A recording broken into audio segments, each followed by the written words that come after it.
Oui, merci Monsieur le maire. Comme l'a rappelé le Conseil d'État en juillet dernier avec sa décision mettant l'État en demeure d'agir contre la pollution de l'air sous peine de devoir s'acquitter d'une astreinte de 10 millions d'euros par semestre de retard, la pollution de l'air est un enjeu vital représentant la deuxième cause de mortalité en France avec 48 000 décès, soit 9% de la mortalité pour un coût de 20 à 30 milliards d'euros. Grenoble est l'une des 8 zones mentionnées par le Conseil d'État dans lesquelles les valeurs limites de la pollution restent dépassées. Demain, ce seront 35 zones qui seront concernées. À Grenoble, où le seuil est régulièrement dépassé, 145 personnes meurent chaque année à cause de la pollution aux particules fines. La lutte contre la pollution aux particules fines est donc un enjeu de santé publique. Plus les particules sont fines, plus elles sont dangereuses pour la santé car elles peuvent pénétrer plus facilement dans le système respiratoire ou bien le sang. Les conséquences sur la santé sont nombreuses: maladies respiratoires, cardiovasculaires ou cancérigènes, troubles de la grossesse et de la croissance du fœtus, pour ne citer que celles-ci. La lutte contre les particules fines est également un enjeu environnemental, car la concentration de particules dans l'air contribue d'une part à la dégradation d'écosystèmes et d'autre part au réchauffement climatique. Avec l'intégration des particules les plus fines PM2,5 dans son calcul, le nouvel indice de qualité de l'air en vigueur depuis le 1er janvier 2021 a fait grimper de facto le nombre de mauvais jours de 6 à 106 par an à Grenoble. Et des événements comme les 3 épisodes de remontée de poussière de sable en provenance du Sahara que nous subissons depuis le début du mois de février sont là pour nous rappeler qu'il y a urgence à agir. Pour diminuer significativement la mortalité due aux particules fines, une étude menée conjointement par l'INSERM, le CNRS, l'INRA, Atmo et l'UGA préconise de réduire d'au moins 3 microgrammes par mètre cube le niveau moyen. L'espérance de vie augmenterait ainsi de 3 mois environ. Contrairement aux idées reçues, ce n'est pas le trafic routier qui est majoritairement à l'origine de la pollution aux particules fines, 17%, mais le chauffage domestique au bois, avec une part de 50% qui peut grimper à 70% en période hivernale ou avec certaines conditions météorologiques. Alors la programmation pluriannuelle de l'énergie prévoit une hausse de 40% de la production de chaleur renouvelable en 2028 par rapport à 2015, avec donc une augmentation de l'utilisation du chauffage au bois. Aujourd'hui, 7 millions de foyers utilisent un appareil au bois pour se chauffer en France. L'objectif du gouvernement est d'atteindre 9 millions d'ici 2023. En région Auvergne-Rhône-Alpes, l'usage du bois comme mode de chauffage est largement développé et résulte de pratiques anciennes et traditionnelles, occultant souvent son impact négatif sur l'environnement et sur sa santé. En zone montagneuse, comme ici à Grenoble, la concomitance d'une part élevée de chauffage au bois, des conditions de relief et de la météorologie empêche la dispersion des polluants et favorise la concentration des particules dans l'air. Le bois est une source d'énergie renouvelable à la fois économique et écologique dont il faut accompagner le développement. Son bilan est intéressant en termes de d'émissions de gaz à effet de serre, mais il est indispensable d'organiser et d'encadrer son usage. Nous devons faire en sorte que la réduction des gaz à effet de serre par le chauffage au bois ne se traduise donc pas par une augmentation de la pollution aux particules fines. Plusieurs leviers sont nécessaires au développement d'un chauffage au bois performant. Le premier levier, c'est une nécessaire prise de conscience des enjeux. Pour cela, des actions de communication et de sensibilisation, mais aussi des mesures d'accompagnement et d'incitation, notamment financières, pour renouveler le parc d'appareils, sont à mettre en place pour faire évoluer les pratiques. Si nous n'acceptons plus de boire de l'eau non potable, comment peut-on encore accepter de respirer un air vicié? Le deuxième levier peut être l'amélioration des performances des appareils eux-mêmes. Aujourd'hui, on estime que la moitié des appareils ne sont pas performants, à la fois anciens et faible rendement énergétique. Ils sont responsables, à eux seuls, de 80% des émissions de particules fines des appareils de chauffage au bois. Selon l'ADEME, un appareil récent et performant émet jusqu'à 13 fois moins de particules fines qu'un foyer fermé antérieur à 2002 et jusqu'à 30 fois moins qu'un foyer ouvert, c'est-à-dire la cheminée traditionnelle. Et cela, bien évidemment, pour produire la même quantité d'énergie. Il faut donc plaider pour le déploiement d'équipements performants et un label harmonisé à l'échelle européenne.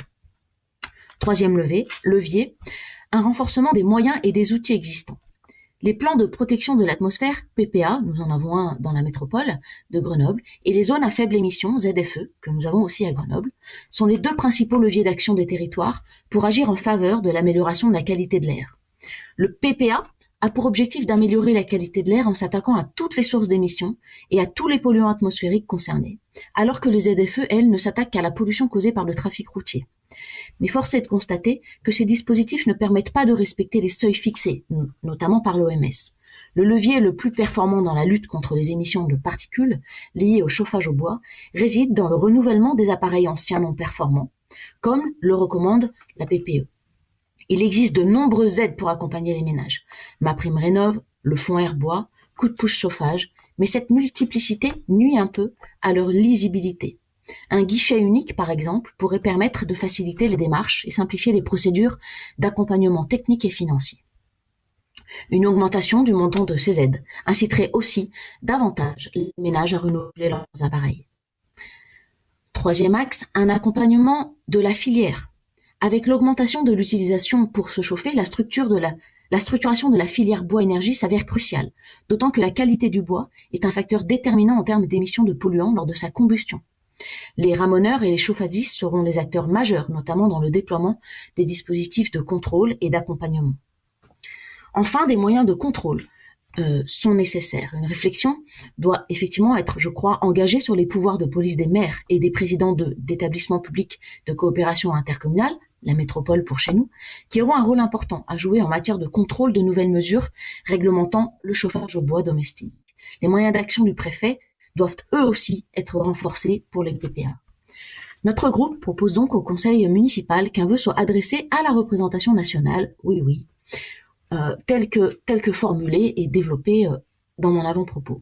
Nous, donc, conseil municipal de Grenoble, émettons le vœu que les enjeux de la réduction de la pollution aux particules fines et du développement du chauffage au bois soient abordés à l'occasion des débats sur le projet de loi climat et résilience.